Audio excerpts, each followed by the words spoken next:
Boa tarde, já está no ar a sua síntese informativa. Gelson dos Santos, mestre em Finança e Banking, analisa a situação da banca numa altura em que o BNA é tido como radical. Segundo o jornal Expansão, cada angolano já deve $1.635 ao estrangeiro. Na Guiné-Bissau, o país GC denuncia pagamento indevido ao Estado aos atuais dirigentes no poder. É para acompanhar daqui a pouco.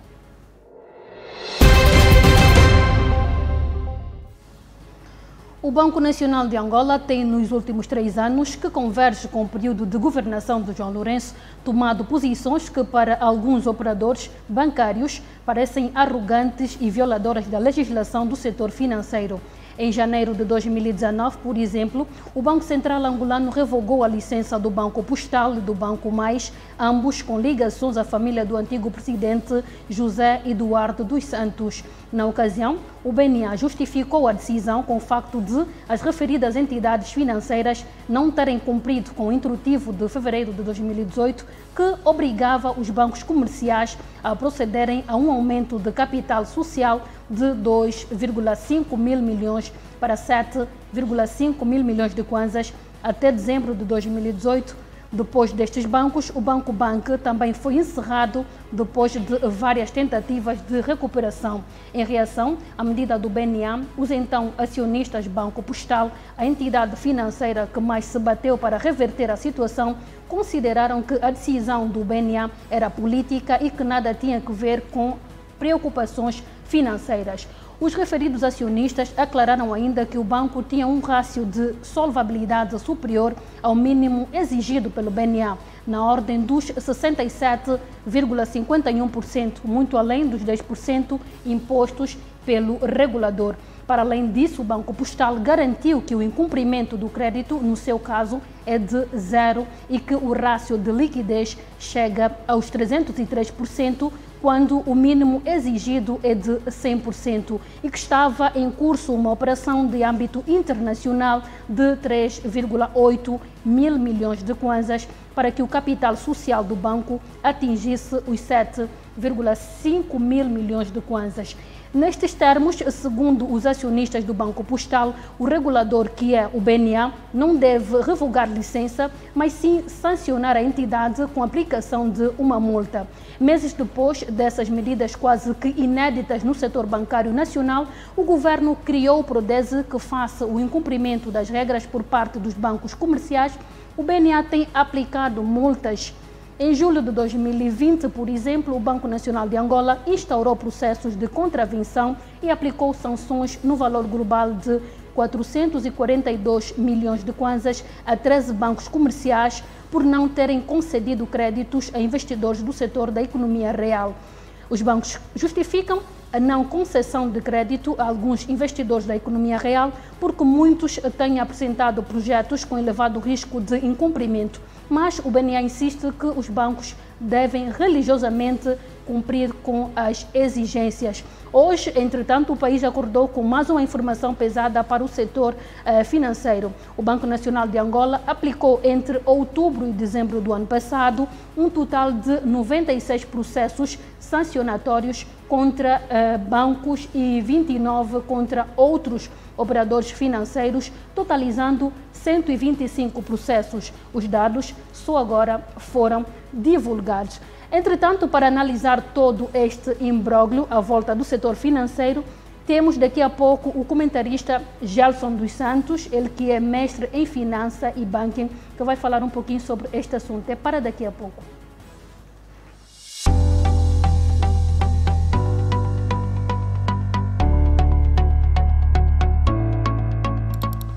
Ao vivo em 3, 2, 1. Sejam todos bem-vindos ao nosso especial entrevista. Produção de conteúdo digital, filmes comerciais, documentários, reportagens, cobertura de eventos e transmissão ao vivo. Temos estúdio e equipamento moderno. Planalto Digital Studio.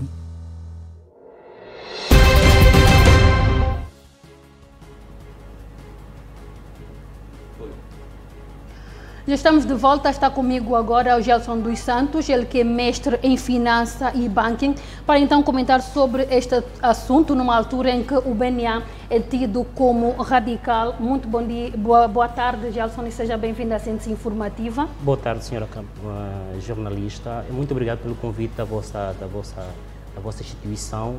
E, bem verdade, esse é um tema que chama muita atenção à sociedade no mercado financeiro. Qualquer investidor que está na banca está totalmente triste. E não é fácil sobre a situação que estamos a passar na questão da Covid também.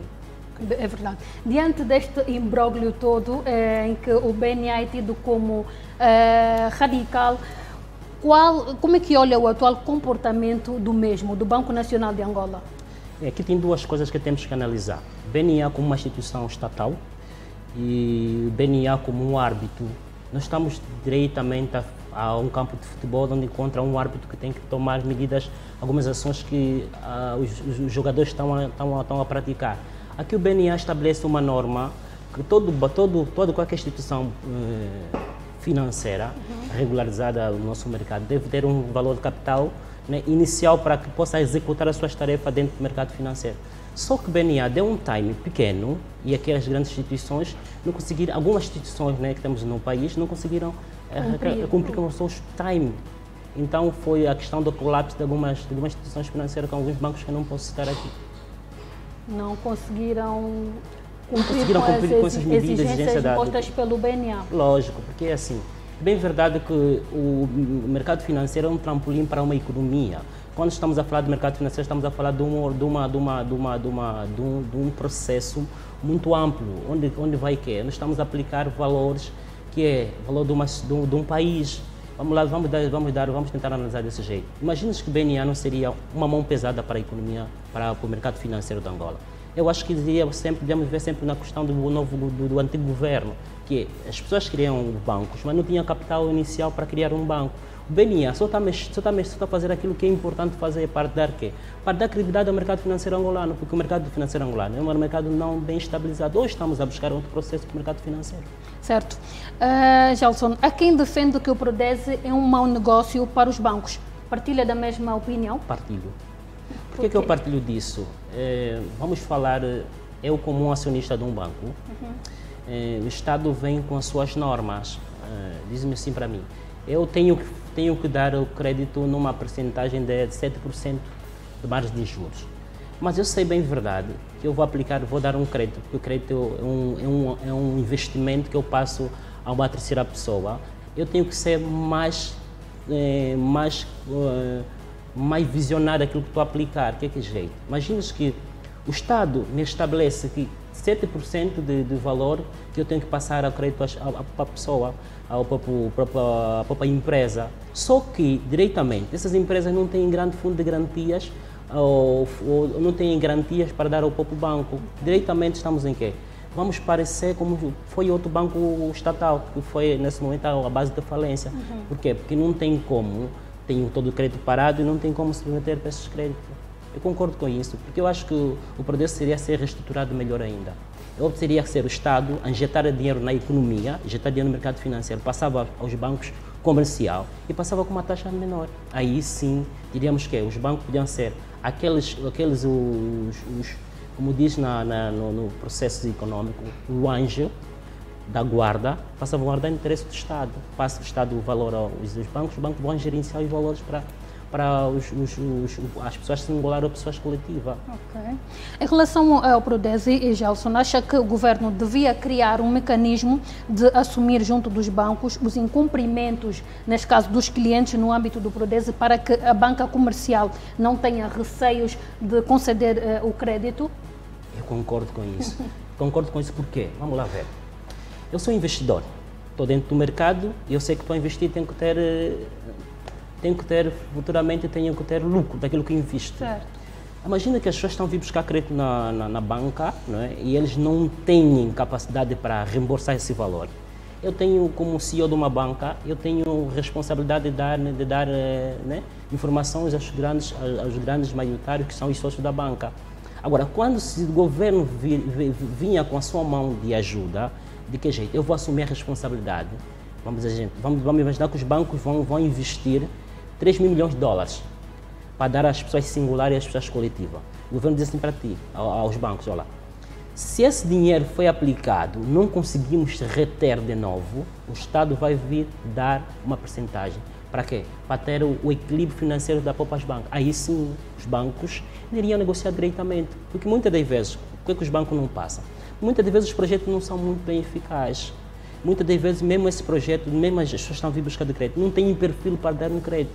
Para dar um crédito a uma pessoa singular ou coletiva, deve ter um perfil adequado, porque depois já tem mostrado um projeto e aquele projeto não tem grande estudo de viabilidade. Okay, não tem retorno. Sim, não defendo, eu não defendo ser multado, já o eu não defendo tão mau governo, eu defendo a uma economia estabilizada, onde o governo é um árbitro, onde o governo defende o interesse dos dois.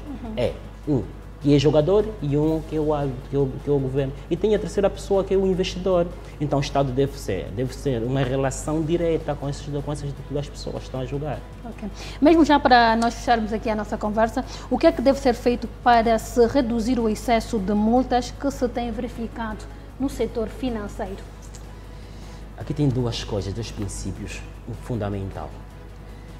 Eu às vezes acho que o nosso camarada que tem a mão beijada, que é o BNA, às vezes aplica as medidas sem ética. É preciso falar isso. Por quê? Porque para tu estabilizar um banco nem de 30 dias, para tu buscar as ações para um banco nem de 30 dias, tu tens que captar recursos para vir para os bancos. Então seria mesmo, meu ponto de vista, como técnico, seria a BNA a negociar, dar mais um time bom para as instituições terem como dar uma primazia àquilo que o mercado financeiro precisa. O mercado financeiro angolano é um mercado rico. Rico por quê? Todo o mercado real que estamos a viver, toda ela passa para o mercado financeiro. Estamos aí. No passado não, mas hoje estamos a tutelar para isso. Mas então, como o BNA quer reestruturar bem o mercado, seria mais parcial nas suas medidas.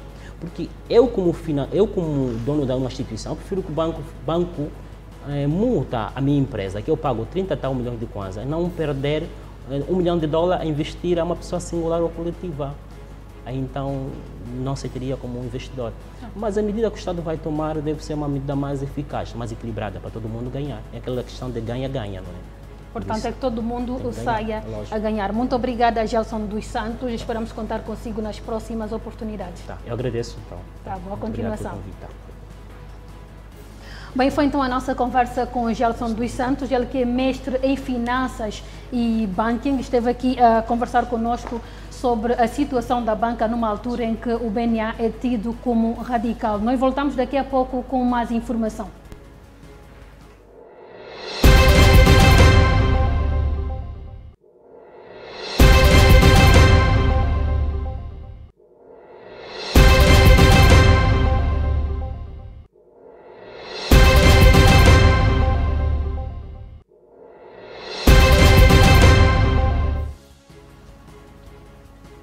Seguimos agora. O estoque da dívida externa governamental subiu 3% para 50,9 mil milhões de dólares nos primeiros 9 meses de 2020, com cada angolano a dever 1.635 dólares ao estrangeiro, segundo o jornal Expansão. A China continua a ser o principal credor, já que detém quase 43% da dívida angolana. A maior parte desta dívida é a bancos comerciais, o equivalente a 39,8 mil milhões de dólares, 78% do total da dívida governamental externa.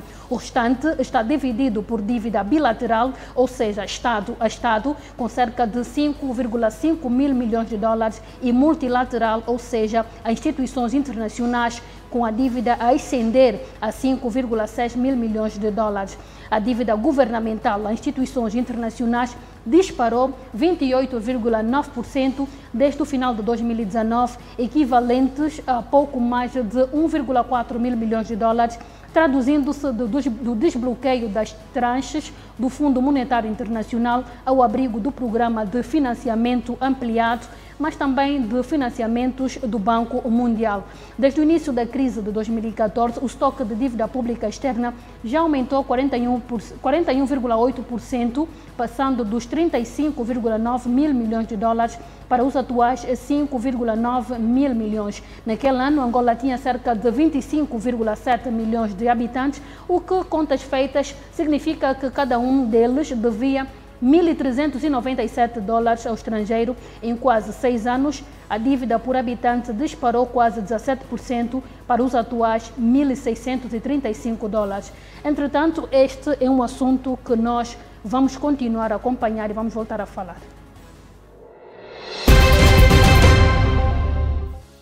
O Partido Africano da Independência da Guiné e Cabo Verde, PAIGC, na oposição na Guiné-Bissau, denunciou hoje que o governo está em processo de pagamentos indevidos a vários dirigentes no poder naquele país. Em conferência de imprensa, Munir Conté, membro do secretariado do partido que venceu as eleições legislativas no país, mas que se encontra na oposição, afirmou que o governo prepara-se para pagar ao empresário Brahima Camará, coordenador do movimento para a alternância democrática, Maden G15, mais de 3 mil milhões de francos, cerca de 3,5 mil milhões de kwanzas.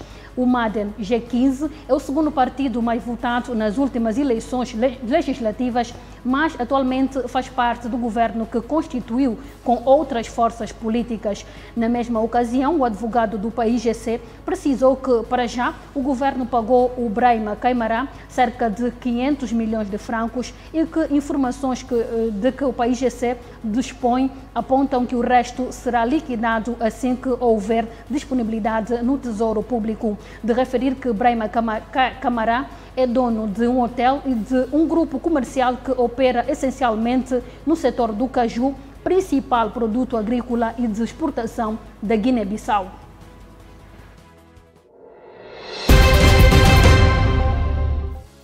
Foi então mais um momento informativo. Muito obrigada pelo carinho da sua audiência. Já sabe que estas e outras você pode encontrar no portal da Camunda News. Boa tarde.